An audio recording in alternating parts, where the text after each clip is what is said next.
Estamos aquí con el contador Enrique Ramírez Ansariega, quien pues ha tenido una trayectoria profesional muy destacada. Entre otras cosas, pues ha sido académico de la Universidad Veracruzana, vicerrector en su momento, y ahora pues vamos a consultarlo sobre la situación pues de los pagos de impuestos que se nos avecina ahorita ya en marzo y en abril.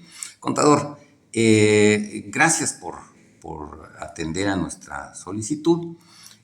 ¿Cómo está, cómo considera usted que está el contribuyente en relación al fisco? Sobre todo con los cambios que hubo al ISR, si hay algún cambio que deba tomarse en cuenta.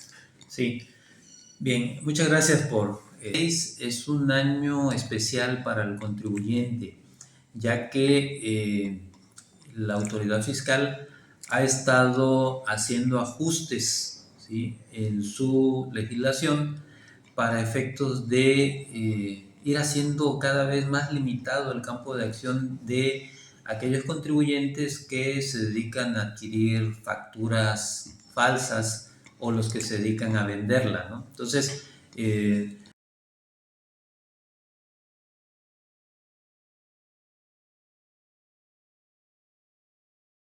ha penalizado ya esta actividad. El tema aquí es muy delicado porque se le está dando demasiada autoridad, demasiado control al fisco y puede suceder que contribuyentes que sin tener esa intención, ¿verdad?, puedan adquirir alguna factura, pero no porque sea falsa, sino que realmente realizaron la operación, compraron o adquirieron un servicio, pero con simuladas. Pero hemos visto en la práctica que hay empresas que sí realizan los servicios, pero que eventualmente pueden estar ahí facilitando facturas y vendiéndolas, ¿no? Entonces tienen esa dualidad y eso compromete al contribuyente que sí está, vamos a decir, en regla. El tema aquí es que para poder comprobar eso está pidiendo la autoridad infinidad de requisitos. Dice, a mí compruébame que el servicio se prestó. Pero las reglas no son claras porque no dice cómo se va a comprobar. O sea, dice, a ver, bitácoras, fotografías, documentos, correos. Pero si la autoridad con eso no está satisfecha, puede decir, cancelo los certificados de sellos digitales, que son los que sirven para facturar, y en ese sentido prácticamente es la muerte fiscal para una empresa. Y eso no es lo peor, sino que los socios de esa empresa ya no pueden constituir otra sociedad. Okay. Y a lo mejor, si son 5 socios o 4, 3, a lo mejor uno es el que estaba haciendo mal las cosas y ya perjudicó a los otros 2. Y eso no es lo peor, sino que si ese socio que está en esa empresa también está en otra, también afecta a las empresas en donde él participe. Entonces, esa es la parte delicada, ¿no? Porque creo que hay una parte en donde la autoridad se extralimita y de entrada, en lo que el contribuyente se acredita que hubo materialidad en la operación, o sea que efectivamente se llevó a cabo la operación, lo que hace es como que congela el certificado de sello digital y ya la empresa no puede facturar. Y entonces tiene un plazo de 5 días para poder aclarar todo. Lógicamente, pues no le va a dar mucho tiempo, ¿no? Casi tenemos que estar ahora preocupados porque nos den buenos precios, porque nos den buen servicio.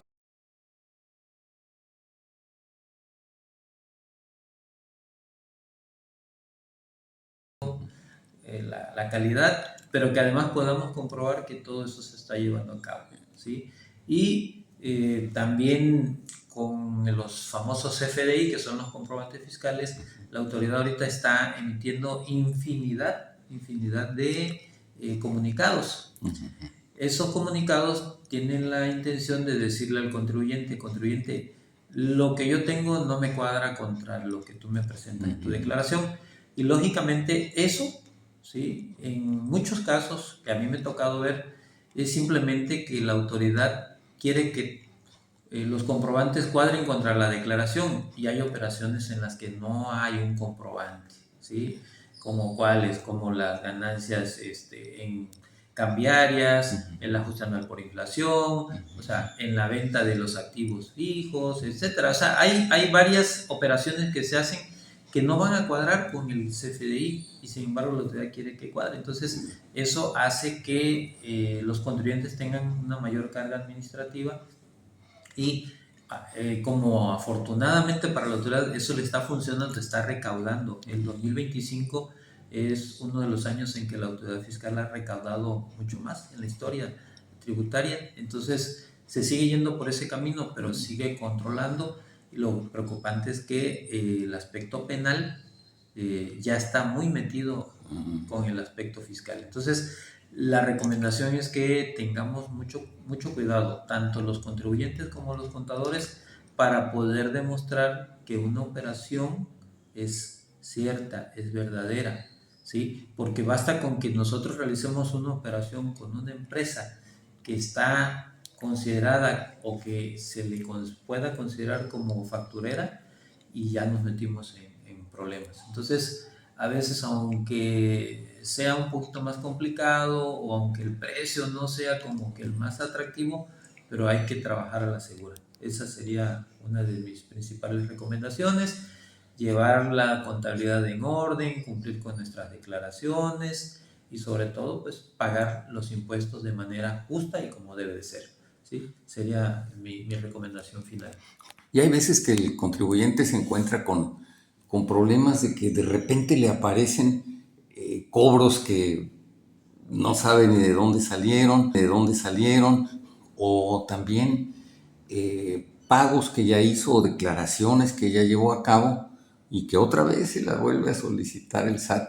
Y ¿esto es normal o es una circunstancia o cómo, desde la perspectiva del contador, cómo lo ve usted?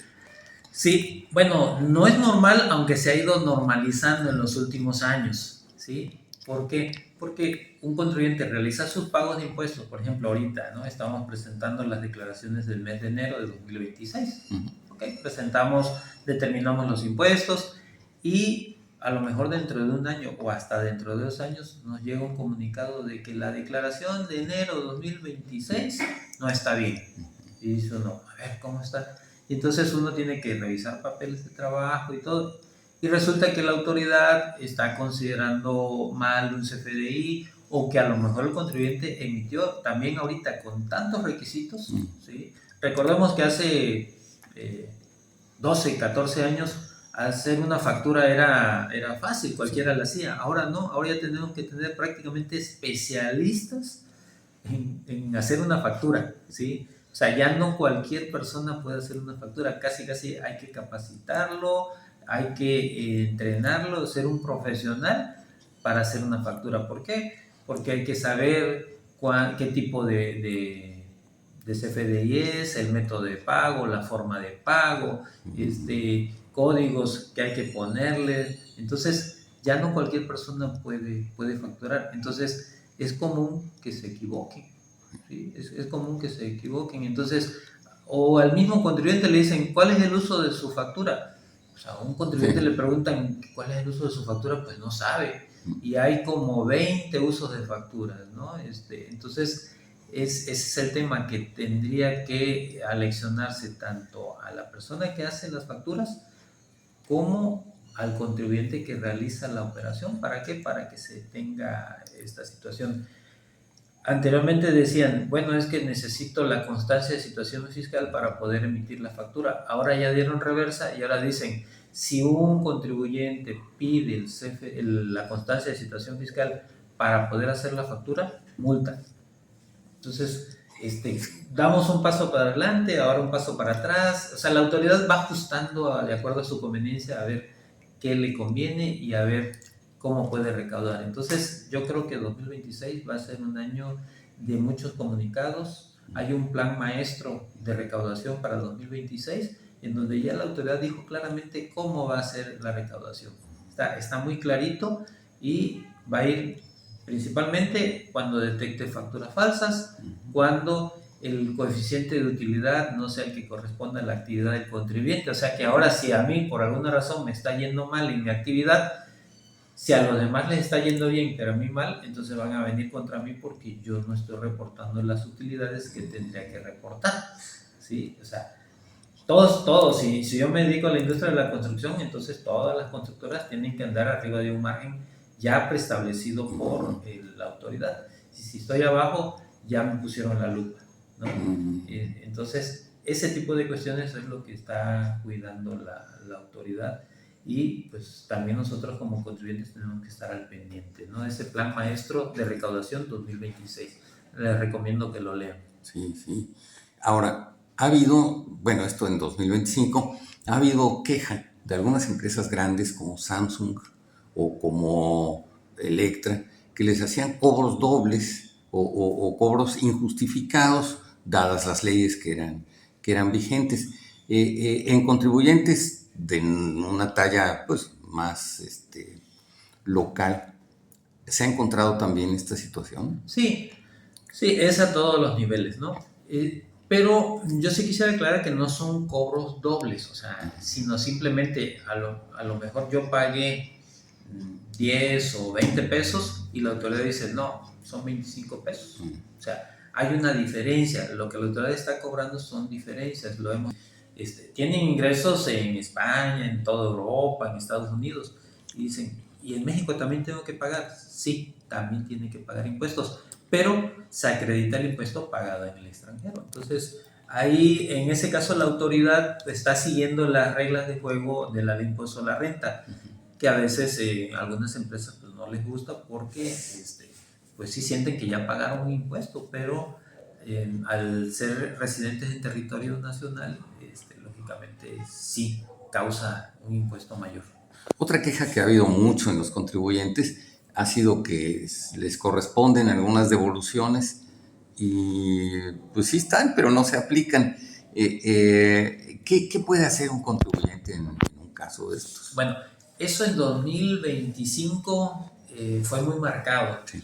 En el caso muy particular, yo vamos a decir de 20 solicitudes de devoluciones, nos devolvieron 10 y las otras 10 las complicaron y pidieron información y dijeron no me coincide.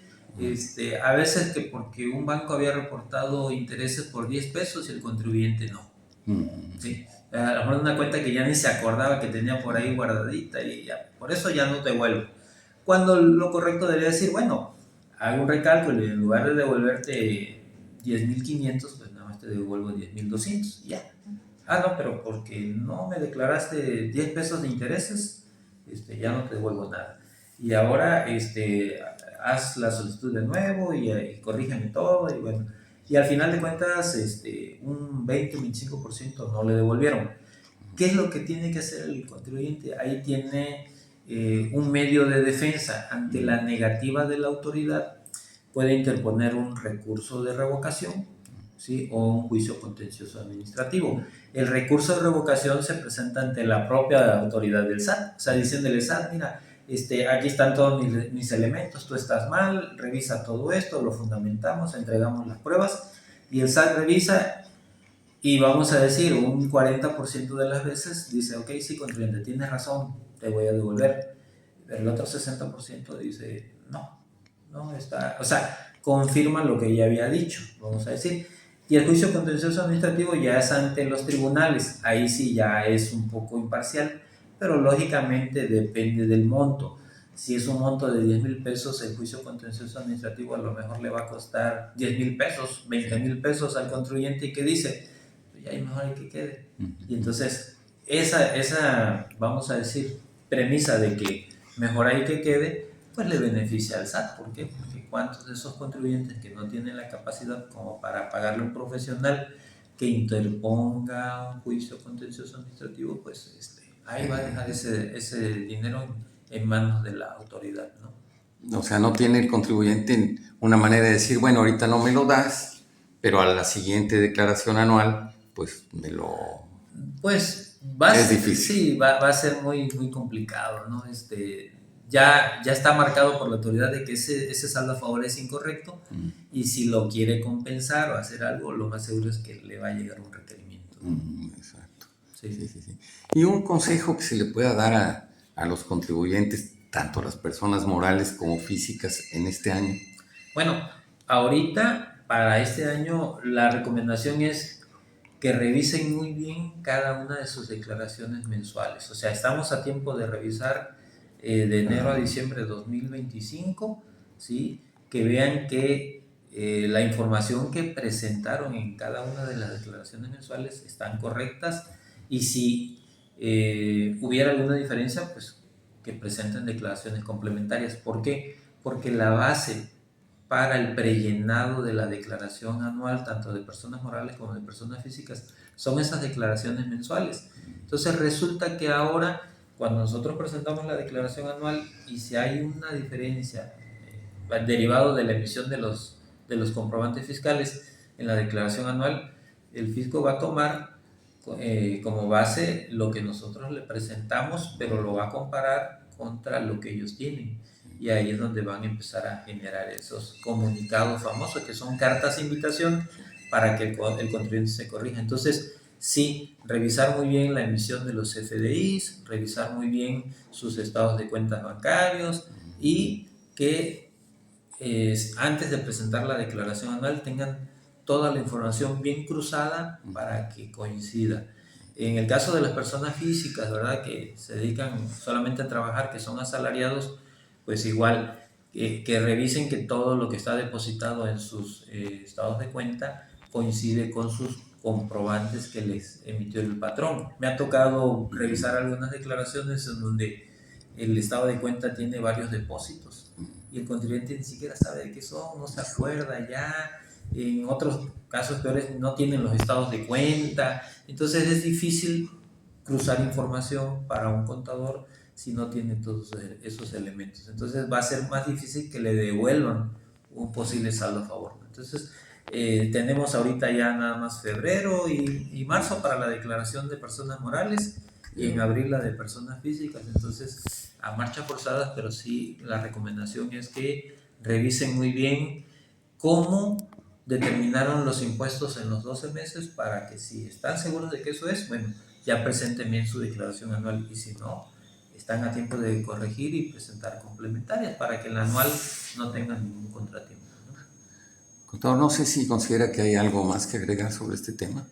No, yo creo que lo importante aquí es que los contribuyentes estén muy bien informados, porque lo que sí es claro, y mi experiencia profesional es que muchos contribuyentes piensan que quien tiene que estar informado, quien tiene que saber y quien tiene que cumplir bien es el contador.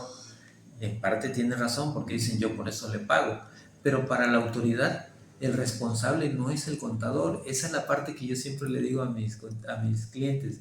El SAT no va a venir a reclamarle al contador. El SAT va a ir directamente con el empresario, con el contribuyente. Entonces, yo sé que tienen cosas muy importantes que hacer, como, pues es que hay que vender, hay que ahorrar, hay que ver cómo hacemos más con menos, ¿no? Pero también tienen que saber un poquito de cómo está su situación, sus obligaciones fiscales, y también estar muy bien asesorados y acompañados de un profesional de la contaduría, ¿no? Esa sería mi mayor recomendación. O sea, aun cuando el contribuyente le esté pagando a un profesional de la contaduría y piensa que ya él tiene la obligación y la responsabilidad, al final de cuentas el SAT dice, pues eso ya véalo usted con su contador, pero ante la autoridad el que responde es el contribuyente, y el que va a tener los problemas es el contribuyente. Entonces, que no se nos olvide eso, ¿no? Perfecto. Pues muchas gracias.